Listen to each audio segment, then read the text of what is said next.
Assalamualaikum warahmatullahi wabarakatuh. Apa kabar Ananda Soleh dan Solehah? Semoga selalu dalam keadaan sehat dan semangat. Pada video ini kita akan belajar muatan ilmu pengetahuan sosial yang ada di tema 8 subtema 2. Jenis usaha ekonomi. Jenis usaha ekonomi ada yang dikelola secara sendiri dan ada yang dikelola secara berkelompok. Jenis usaha yang dikelola sendiri. Usaha yang dikelola sendiri disebut usaha perorangan. Usaha ekonomi ini memiliki modal terbatas dan biasanya dikelola secara sederhana. Kegiatan ekonomi yang dikelola sendiri. Kegiatan pertanian, yakni kegiatan bercocok tanam dengan lahan yang sempit dan mengusahakan tanaman pangan. Ciri-cirinya umumnya terdapat di pedesaan, mengusahakan tanaman pangan, dan membutuhkan lahan yang tidak terlalu luas.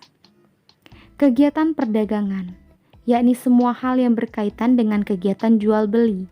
Ciri-cirinya ada perpindahan hak milik, ada penjual, pembeli, dan barang yang diperjualbelikan, dan membutuhkan uang sebagai alat tukar. Kegiatan jasa, yakni kegiatan yang memberikan pelayanan kepada orang lain. Ciri-cirinya tidak menghasilkan barang tetapi berupa pelayanan, membutuhkan keahlian khusus sesuai jasa yang ditawarkan. Kegiatan industri kecil, yakni kegiatan mengolah bahan mentah menjadi barang setengah jadi atau barang jadi dalam jumlah sedikit. Menghasilkan barang membutuhkan modal, tenaga kerja, tempat dan peralatan dalam jumlah sedikit. Jenis usaha yang dikelola kelompok. Usaha ekonomi kelompok dikelola secara bersama, baik modal, pengelolaan maupun keuntungan. Firma, yakni usaha ekonomi bersama yang didirikan oleh sedikitnya dua sekutu. Ciri-cirinya setiap anggota firma memiliki hak untuk bertindak atas nama firma. Anggota firma bertanggung jawab penuh atas risiko kerugian firma dan biasanya bergerak di bidang hukum atau keuangan. Persekutuan komanditer atau CV, yakni usaha ekonomi yang didirikan oleh sedikitnya dua orang penyetor modal. Ciri-cirinya memiliki dua jenis sekutu, yaitu sekutu aktif dan sekutu pasif. Tanggung jawab sekutu aktif tak terbatas, sedangkan sekutu pasif terbatas.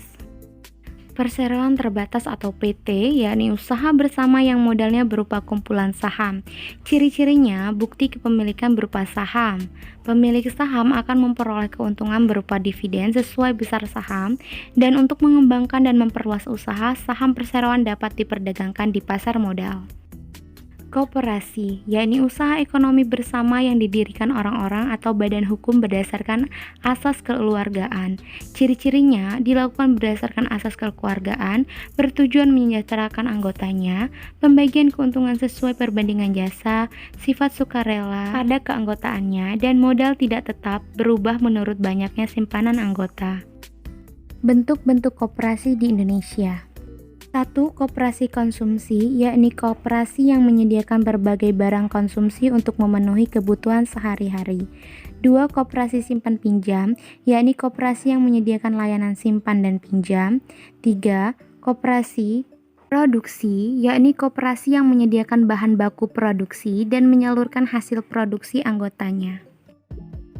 4. Koperasi jasa, ini koperasi yang menyediakan layanan atau jasa tertentu bagi anggotanya. 5. Koperasi serba usaha. Ini koperasi mengelola berbagai jenis usaha, misalnya penyediaan barang konsumsi, simpan pinjam, penyediaan bahan baku, dan penyaluran hasil produksi.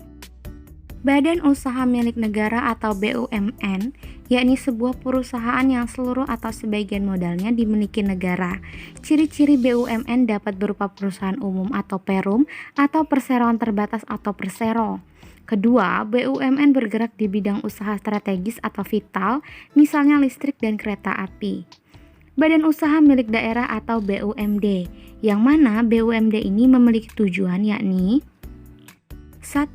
Ikut melaksanakan pembangunan ekonomi daerah dan pembangunan ekonomi nasional. 2. Memenuhi kebutuhan rakyat dan menyediakan lapangan kerja untuk mewujudkan masyarakat adil dan makmur. Demikian materi dari Bu Guru. Sebagai tugas Ananda di rumah, silakan mengerjakan soal latihan berikut.